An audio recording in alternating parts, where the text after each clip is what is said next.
नाशिक शहर गुन्हे शाखा युनिट क्रमांक 2च्या पोलीस अंमलदारांनी सातपूर पोलीस ठाण्यात दाखल असलेल्या गुन्ह्याचा छडा लावत 3 वर्षापासून फरार असलेला पाहिजे आरोपीस धुळे जिल्ह्यातील साक्रीतून जेरबंद केले. 3 मार्च 2023 रोजी सातपूर पोलीस ठाणे हद्दीत जीवे ठार मारण्याची धमकी देत शिवीगाळ, मारहाण व फिर्यादीस त्याच्या डोक्यात लोखंडी टिकाव टाकून गंभीर दुखापत करत संशयित हा फरार झाला होता.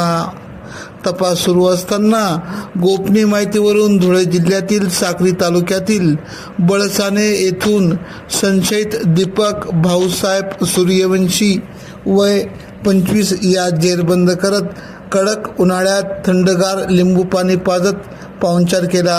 त्याने गुन्ह्याची कबुली दिली. पुढील कारवाई कामे सातपूर पोलीस ठाण्याच्या ताब्यात देण्यात आले. सदरची कामगिरी गुन्हे शाखा युनिट क्रमांक 2चे प्रभारी अधिकारी सहाय्यक पोलीस निरीक्षक हेमंत तोडकर, सहाय्यक पोलीस निरीक्षक डॉक्टर समाधान हिरे यांच्या मार्गदर्शनाखाली सहाय्यक पोलीस उपनिरीक्षक मनोहर शिंदे, नंदकुमार नांदुर्डीकर, चंद्रकांत गवळी, महेश खांडपाले, तेजस मते, सुनील खैरनार आदींनी केली.